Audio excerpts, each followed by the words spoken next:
Hallo, mijn naam is Karen. Ik kom vanaf Zuid-Afrika. Hola, soy Miguel, soy colombiano. My name is Heidi. I'm from Canada.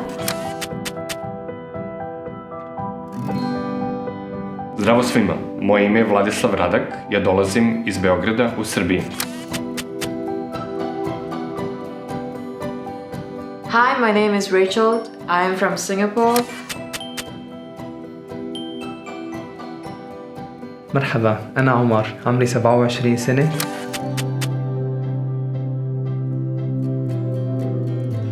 أنا من الشام وحاليا ساكن بدوزلدورف.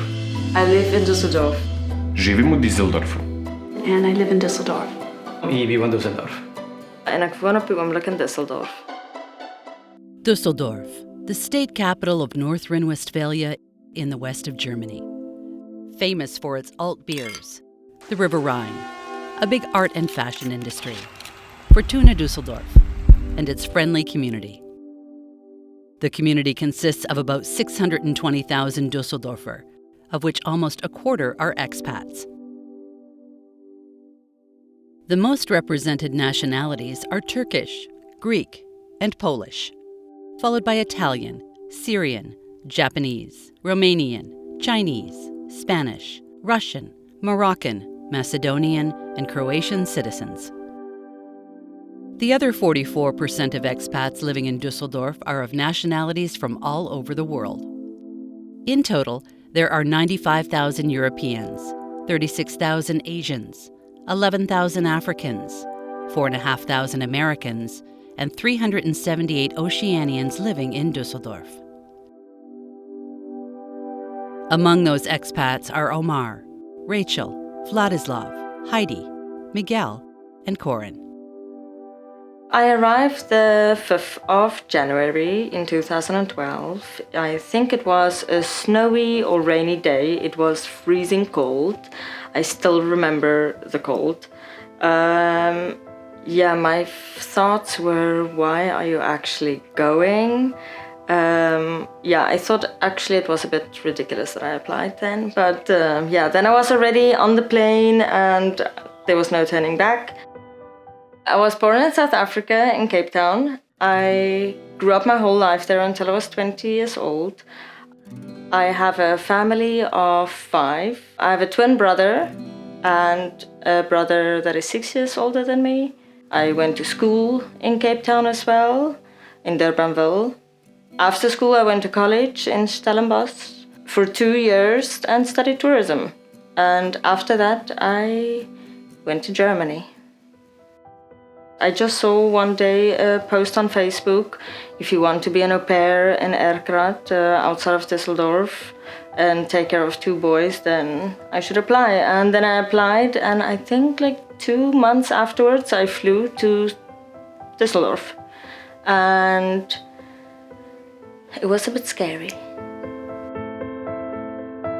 I always thought about going overseas. I actually always wanted to go to England. I always thought I would live in London, and I don't know why. But I don't know, Germany, I never gave Germany a thought. I just one day saw the post on Facebook and I applied and I got it. Coming in Düsseldorf, this is very crazy thing. I was a little bit scared, not scared, but I was a little bit, I don't know what's coming. I wanted to book a ticket. I tried, there was English, and I tried, okay, this is booking, and this is a place, and but I couldn't. The machine take the 50 and go back, take the 50 and go back. I didn't understand why. And this was, I can't ask people because I don't speak German.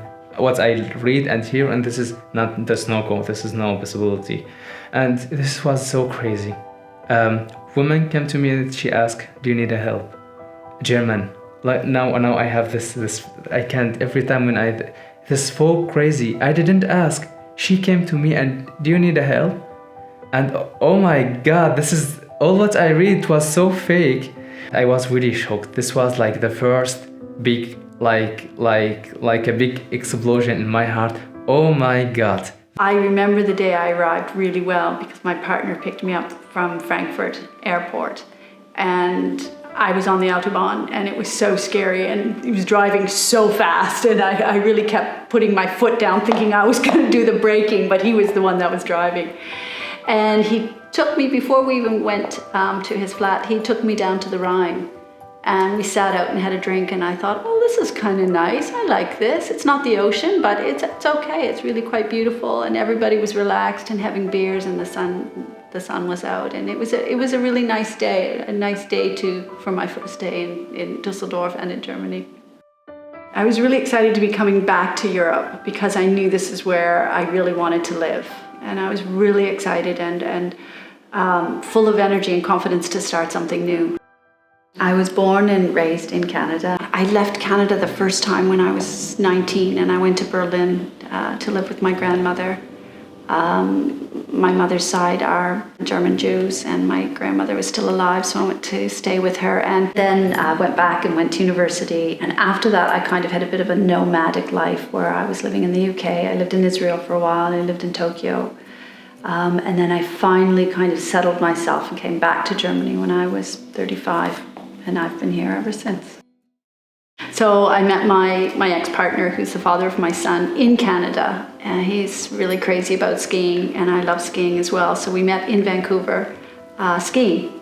And then we started this long-distance relationship. And then by the time ski season was over and went into late summer, I decided going back and forth Germany to Canada was too much. So I decided to make the move. The first thing that caught my eye was the Rhine.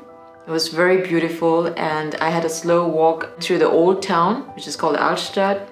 And what intrigued me was the old buildings, because this is something very new, because in Singapore you're surrounded by modern skyscrapers, modern architecture, but here you see buildings that are like 80, 90 years old, and that's something that intrigued me a lot. Arriving at Düsseldorf Hauptbahnhof and actually walking out to the horrific architecture for the city who has so much money is kind of the worst experiences anybody could have. I was like, what the hell is this? Where did I end up? And I was thinking, I'm never going to recover from this. This was such a big mistake. And that all lasted for like 6 days. At the beginning, to be honest, it was very, very hard. And okay, we have other culture. And you came to Germany and there's like a very special culture. And at the same time, it's very, very professional culture. And I really, really loved the culture. And I wanted to try to fit myself in it, but it was not easy. I grew up in Damascus. I had really nice memories from my childhood in Damascus. 2010, I started university. I studied economics, and the first 3 years I was able to go to university, but the situation was really escalating very fast, and then I couldn't. It was very, very risky to go to the university because there was this checkpoint, and if I stay in the city, they catch me and they take me to fighting, and this is for me no option. And I decided to leave Damascus, and I got like very big luck, and I lived to Istanbul. I spent like 3 months in Istanbul. We saw this like very fast. We spent much money, and this is all what we have. And we see that okay, there's many people go to Europe, and Europe as well say this is a welcome politic. I said, okay, let's try. If people try this, let's try. And it was very, very risky. As we come to the beach to go to this island, but was with 50 people in this small plastic boat. It was not fun. It was very, very scary. And we did it. There was no back. We were very, very, very, very, very lucky. After 2 hours, we got in the cruise area, and the cruise police, they got us from the sea. We got this restoration. You go with a normal boat, big boat to Athens, and we got like, this is at the second part of the big luck we got. My mom couldn't walk, so we invest all money we have to fly.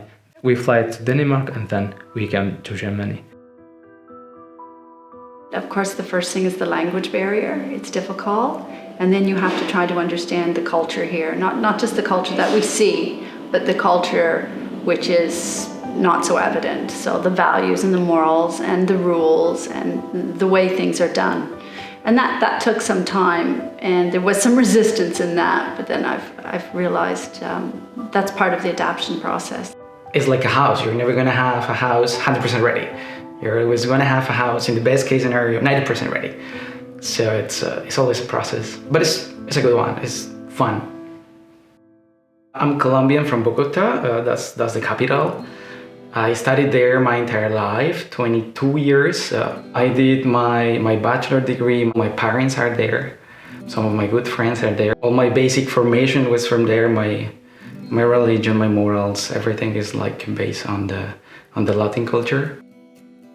I left really because I wanted to develop more myself, to see different cultures, to see how people do stuff in different parts of the world, how they really live. I came to Düsseldorf to study actually, to did my master thesis, but it was really a coincidence. It was basically an structured process, like which countries, which programs, how much it's gonna cost me, what it's gonna take. And then I started like cross-checking, like in States, no, it's too expensive, or in England, I don't see a future, I already speak English, stuff like that. And then I just said like, well, it's either Netherlands or Germany. And then he was like, well, how many people speak like Dutch after? I'm like, I don't know. And then I checked a little bit more German, how is it across the world? And I was just like, well, probably makes more sense to learn German. I didn't know how complicated it was, that process. I kind of like got used to the whole system, I would say, pretty fast, because I was very open, being very open about the culture, about the people, learning new things. So I think that helped me kind of settle in quite quick. I was born, I grew up, my childhood, I studied and worked in Singapore for 30 years. I lived with my family. I was not like the traditional, I was more open, more outgoing. Traveling was a big thing because as a girl you're not allowed to travel a lot. So I actually kind of broke the barrier. So I started traveling out, doing solo trips, and that's where it opened up my world, you know, in terms of the possibilities, the endless possibilities outside of Singapore. And I told myself my goal was to hit 30, and by 30 years old I should be out of the country. But then, so my initial plan was to actually move to Australia. And then I met my boyfriend in Singapore, he's German. So yeah, we got together and we made plans to move to Germany. It took me quite a while to fit in and to feel comfortable. I think it was because I had to live with other people that I did not know. And I always had the feeling that I have to work and I could not say no. Au pair was not for me, so I did not feel like this is where I should be or should live. I think probably after in total of living here 2 years, when you have your own flat and all these things. So now I feel a lot more comfortable. I have obviously then German friends and you have your own place. So, but I'm not sure if I would ever feel 100% like this is my house. It took me a really long time to fit in. I'm also not completely sure if I'm still fitting in. You can't do this in some months. You need to see different situation. You need to see different people. You need to see, you go out and like have this match with people, like see how the people behave or how the people do things, and then you can learn things. When you are a little bit fluent in German, your life change. I tell everyone that life in Germany is one in English and one in German. So you see how can you live a life, like a holistic life in both languages. For sure to speak the language is a turning point. What really helped me is I never forgot how people from this weird website Couchsurfing helped me to find my roots here. So as soon as I rented my first apartment, and that was ridiculously small, one room, messy place in the busiest part of town, I decided to switch my profile on Couchsurfing to like a host. I was able to present them Düsseldorf in the best picture possible, because I started to like the town, and I was thinking, okay, I can also be like a good ambassador and learn a little bit more about the history and the culture, and this guy who is making this star pirouette, whatever. I was born in Belgrade in 1987, and growing up in Yugoslavia in that time, that was quite isolated country in that moment, and traveling gave me this opportunity to actually broaden my horizons, and I was thinking this is the coolest thing ever. So I never actually saw myself staying in my country. I was always looking forward to go forward. I came here to work in a finance consultancy, but after some point I felt maybe giving back the knowledge that I received over the years would be much more beneficial for me and for society. I had this amazing opportunity to start teaching here at university. I'm now teaching finance and mathematics at Technische Universität Dortmund, or like Technical University of Dortmund.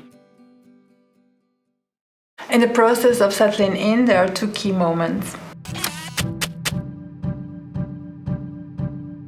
The first is the impact of the very, very, very first moment. I noticed that the weather makes a huge difference. If you arrive and the sun shines and you can sit down for your very first beer on the Rhine, then you are positively impressed. On the other side, if you arrive in winter and everything is dark and it's cold, it's freezing, you get this sort of uncomfortable feeling, and you might take months to get rid of it. Another essential turning point is when you start understanding the language, because you are able then to discover the hidden culture. So you are able to understand what are the structures, what are the values of this society. Finding out the rules and the mindset of people talking is really, really, really a nice discovery, and it's worth the struggle. When I interact with the culture is also to understand what is the point of view of Germans and see from a very objective point of view how this is reflected in the culture. So is this integration every day, every time? This is something that I keep working always. Keep working. I see things through my lenses as a Canadian rather than the lenses of being here in Germany. And that has to do with things like customer service. It's really difficult. Because where I come from, customer service, the customer's always right, and it's a lot of friendly service. And when I don't have that here, I kind of, wow, are they being rude to me? Are they being abrupt to me? So I have to be careful not to judge them quickly. I come from Singapore, which is a city that never sleeps because all the shops are open 7 days a week till 10 p.m., 11, or you only have 24-hour stores. So for me, when the first thing that I noticed when on Sundays, like everything is shut down, it's totally dead quiet. It's something I couldn't accept. I feel like, oh no, I want to do shopping. You know, this is a time where I feel like going to do shopping, but I can't. And it took me a while to adjust it. Then I realized I learned to appreciate the quietness in the city, you know, like everything's shut down, like you really have the time for yourself, for the family. So that's something I learned to appreciate it. I was not prepared for the quickness and kind of sharpness of the reality. Nobody has time to wait for you to acclimate for things. They're like, are you in or are you out? At that moment, I was moving from hotel to hotel because I was thinking, you come to a place, you go to, you know, ads where you can see what apartments are free. You call a couple of numbers, you say, here's the cash on the table. I'm ready to move in. Here, there's some kind of weird process of somehow scanning people in quite unusual and uncomfortable ways. As I looked for a place in Düsseldorf, so sometimes they say I come from Syria, and they say got this idea directly, you are a refugee, you don't have idea, and you are. Yeah, this is very bad actually. That you got negative impression because of your background always. And this is Of course, this is not happening every day, but there's the things. Yeah, and this is not very nice. Yeah. I went to change my visa, and then I started to facing all the process that comes with, and I was really happy because I was like completing the master. I was like, okay, I'm gonna change the visa now. I had a job, so it was fine. And then when I was facing the requirements, I needed to have certain amount of money in a block account, and the day that I did that, they canceled my work permit, and they said like, you need to bring like all these requirements to have it. And then I went to work, and I was like, basically I don't have a work permit anymore. And they was like, well, you cannot work here anymore. I was just really in the middle of a legal gap. I was not able to get my salary for months because nobody was able to open me a bank account here. Then, some people ask me, only if you have a permanent stay visa here, whatever is that called, like Aufenthaltstitel here, you will able to have a bank account. But guess what? You cannot have a permanent visa if you don't have a bank account. So immediately I found myself into this like magical bureaucracy loop. And yeah, of course it took me weeks, and then everything started like unwinding a little bit, but that was kind of challenging part. Of course, if you come here, you are very happy, but at the same time, you have still this contact to people who really don't get this chance you got to leave the country. And really many times I thought, if that's right what I did, maybe I had to stay in Damascus and help these children. To be placed in both different sides, like to be German enough and to not forget that I'm Colombian enough. So a little example is like when my train is not coming on time, then in the mornings to go to work, then I just like try not to complain because that's the least of the problems in Colombia. Last year when my dad got diagnosed with cancer, I was like torn the part of, living in Düsseldorf or just going back to Singapore just to care with him. But I had my own reasons to stay in Düsseldorf and to give him as much support as I could. And when he passed away in November or so, I think last year was a difficult time for me. Being in Düsseldorf and shuttling to Singapore to visit my family and, during this difficult situation, I think these were the difficult times. There are always difficult times when moving abroad, and one very demanding step is dealing with bureaucracy in German. First of all, because it's very hard to understand how the system works, how it is structured, how to approach people working there, because they scan you according to their prejudice about your background.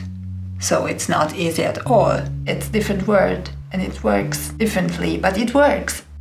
So I suggest foreigners to be open and to integrate the positive traits of their home culture. The meaning of home, that is a really tough question. Really tough. Home is a place where you feel really happy and that you are peaceful, right? Like you feel that you belong to. To be really yourself and to be with people you like. Just feeling comfortable and having friends and having a good job that you enjoy.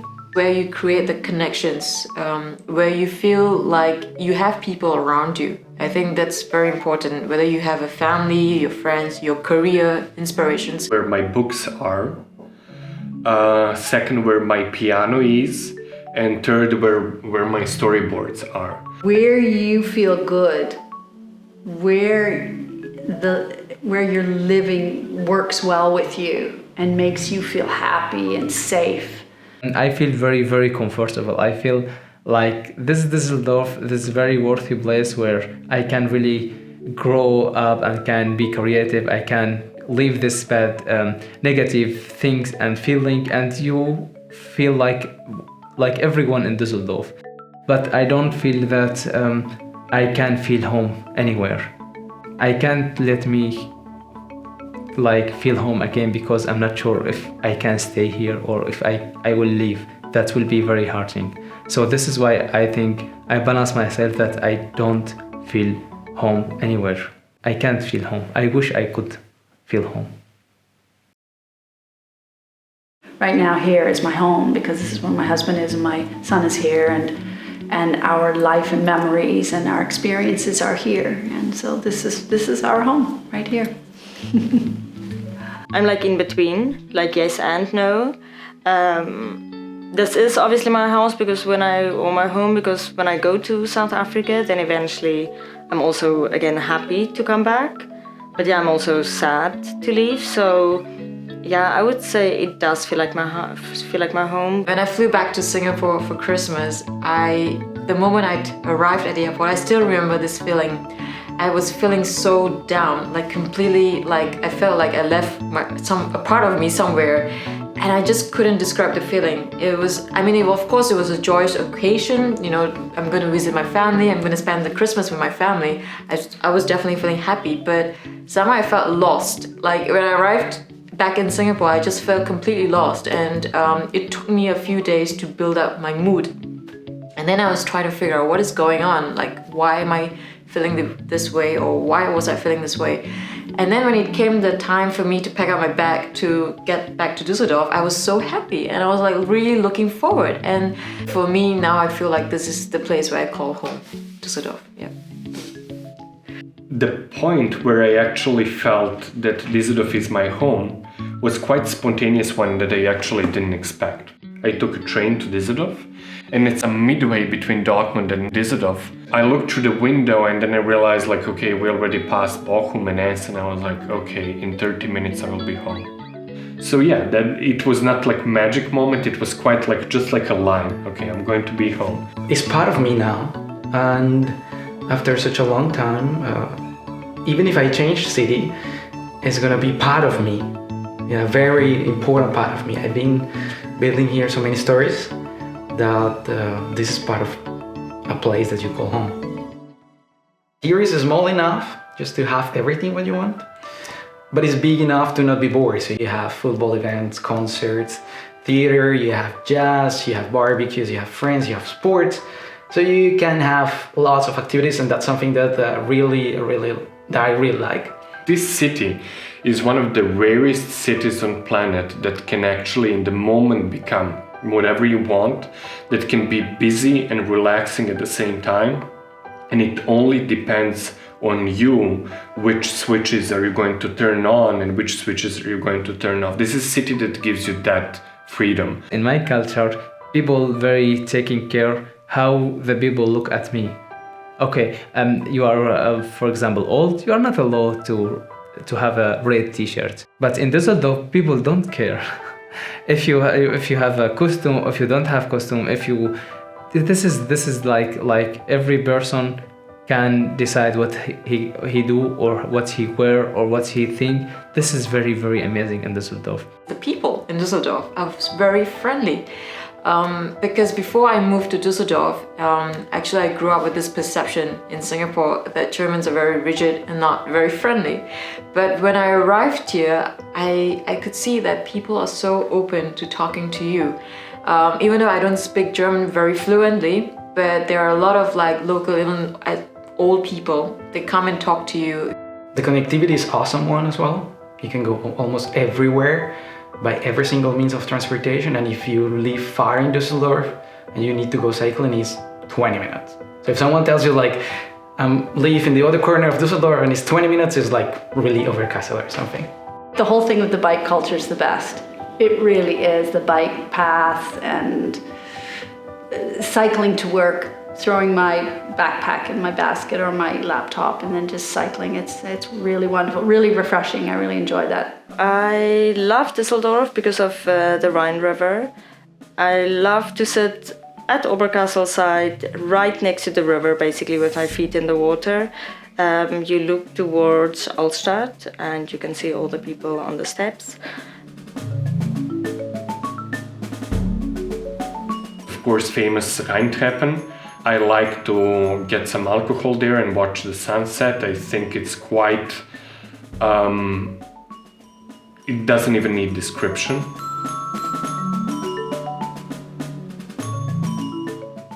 For me, Volksgarten is a place where I can go do sports, have barbecues, chill, read, have a beer, relax a little bit. It's a beautiful place. The Grafenberg Wild and the Grafenberg Forest, because it is so massive and full of trees, and it is a little bit of a memory from Canada. So I love going up there and I love walking around up there, and there's 2 really great little restaurants up there.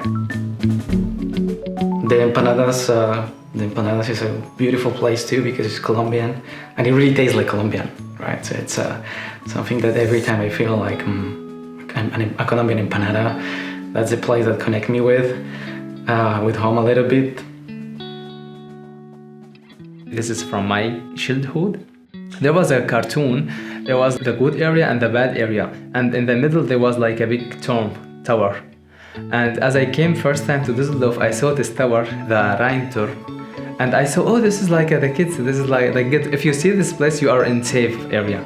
And this is, I don't know, this is like give me really, really, very, very secure feeling. All places when you see this tower, I feel comfortable. I feel really, really comfortable. Being comfortable is key to feel home. And most expats feel comfortable with other expats. But actually, the turning point is to feel comfortable also with locals. It's not easy, but the city of Düsseldorf implements a broad range of initiatives to promote integration. There are a lot of cultural events, cultural exchange programs. On the other hand, it's up to you to come with the right expectation. If you expect to find here the same things you miss from your home country, you are likely to fail. But if you approach your new home with positive attitude, then it really becomes your new home. I miss open spaces in Canada. I miss friendly customer service. I miss people who just want to chat with you at the bus stop and smile at you and say good morning to you no matter what, even if you're a stranger, just strangers talking to each other. I love that. I miss that. What I miss Singapore is actually the food. Because Singapore has a very rich food culture, and that's something that I always, when I go back to Singapore, is the food that I'm just like eating every day. We always trade something. We always move to another country because we wanted something different. We wanted something more exotic or something more stable, or maybe in some cases a little bit more money. I think it's kind of false reality when people move to another country and then constantly have what Brazilians or Portuguese are calling saudade. And this is kind of nostalgia that never really existed. I always try to live in the present, so I don't have 2 homes. This is my home. I understand that if I don't make myself happy in a city, I'm never gonna be happy. If I always miss speaking Spanish, like in Bogota, then this is not the place for me. What I miss about home is the nature, climbing a mountain or hiking a mountain, going to the beach, traveling in Africa. We camp a lot. Here it's quite hard to get the people out of their house. They want to just be in Altstadt or like in the town or in the city.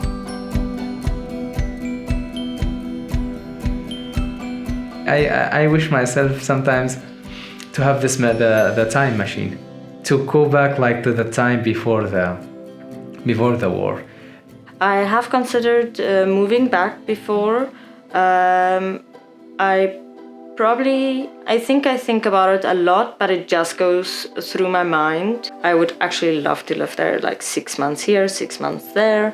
Every 6 months, I wake up here in my home in Düsseldorf and I'm thinking I cannot take this as anymore.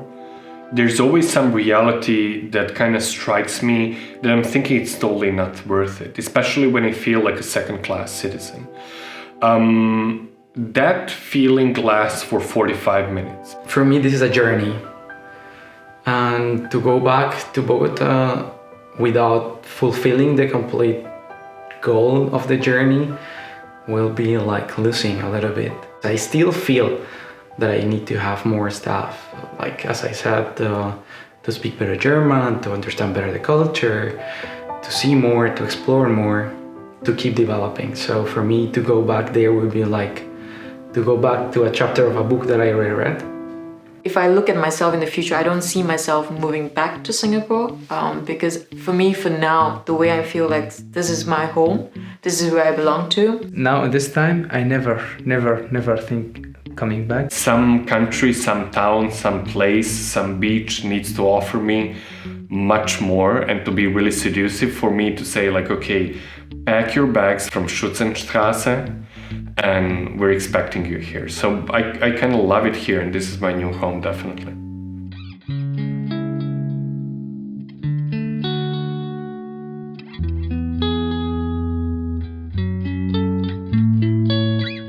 I actually feel good about having two homes. It's like a relationship. You have benefits and responsibilities. So it's nice that you can always have a place where to visit without an invitation. This is really beautiful. On the other side, you need to be kind of connected there. I read the Colombian news. I check how's the situation with my parents. I check the situation with my friends. See how's everything going. I try to keep up on what's going on up there, to not lose track. I'm just becoming more and more distant from my country. Even though I am Canadian, I do feel myself becoming more and more distant, just because I've lived here for so long. So yeah, that's the torn feeling, I guess. There are times where you feel like, you just wish your parents were here next to you, in certain milestone of your life. It was very different for me when I moved abroad, staying away from my family, being independent. And also it was my first time living in with my partner, with my boyfriend. So it was a total new experience because this is where I was trying to learn more about myself. Also in the approach of life. So I tend to be like, not depending on my boyfriend or anybody, like making a social circle or, trying to make myself occupied or, just, being accepted in the society. Yeah. What Düsseldorf really changed in my life is actually how I'm able to see and value material stuff. One Friday I was coming back from work and I realized almost on every corner there's a lot of furniture thrown out, and I called my best friend who was also my translator of cultural things here in Düsseldorf, and I asked him, what is this? And he said it's Sperrmüll. People who don't need this stuff were throwing it out. And I realized corner after corner there's so many relatively high quality pieces. And I was thinking, you know what, my first apartment I'm going to furnish completely out of second-hand furniture. And now I feel kind of building this new philosophy about minimalism and trying to buy less. I was able kind of not to pay this Düsseldorf tax. There's such great art here, there's such great exhibitions, and you have access to a lot of things in Düsseldorf. I think that just opened my mind up, and that just expanded my knowledge in certain areas, and that's what's been how Düsseldorf has changed me. It's definitely changed my way of thinking. For me before, to be confronted with a situation that I was not doing right was coming directly here. And here I learned that it's like most of the things are not personal. So it's like, this is not personal, you're a really good person. This is not well done. The job is not completed, or you could do it better.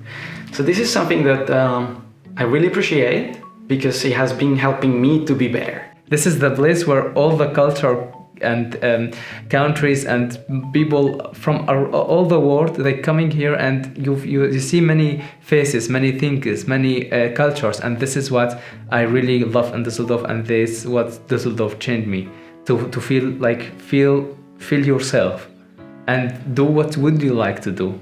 Yeah.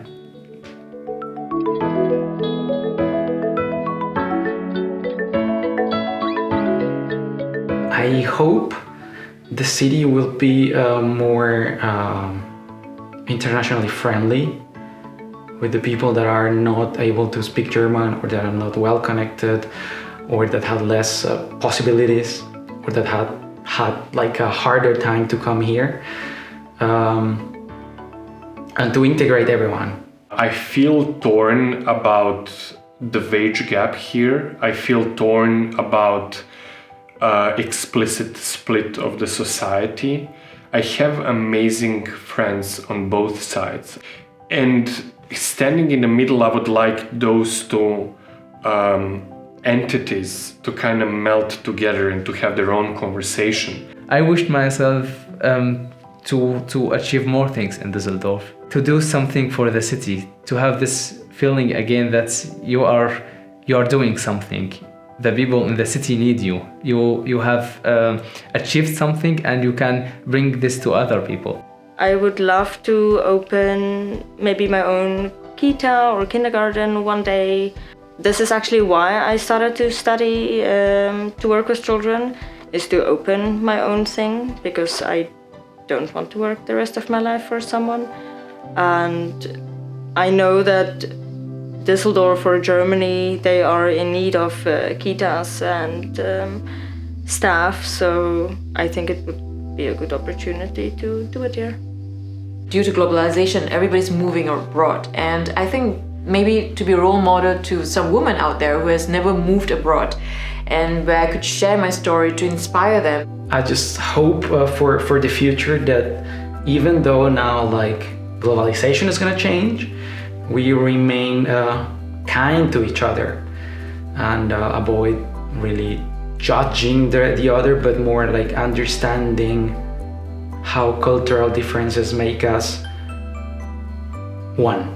You know, like without race, skin color, language, or whatever, there'll be a challenge for the future, and for sure it will be for the city, for the country, for everyone it's going to be.